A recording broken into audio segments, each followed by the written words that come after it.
धनंजय, अरे काय रे हे असं शांत बसलेलं तू बरा नाही वाटत?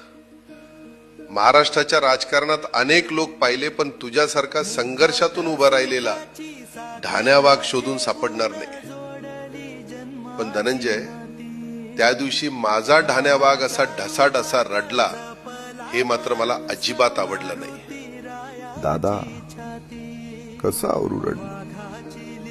ज्या माणसानं मला शून्यातून उभं केलं, तोच माणूस आज मला रडू नको सांगून निघून गेला.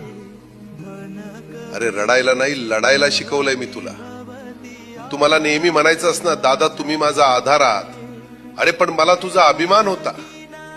सभा गाजवणं असो किंवा मंत्रालयात रात्री अपरात्री लोकांच्या फाईल्स मार्गी लावणं असो, तू माझ्या शब्दाला कधीच खाली पडू दिलं नाहीस. आज मी समोर नाहीये, हे सत्य पचवणं तुला जड जातंय मला माहितीये.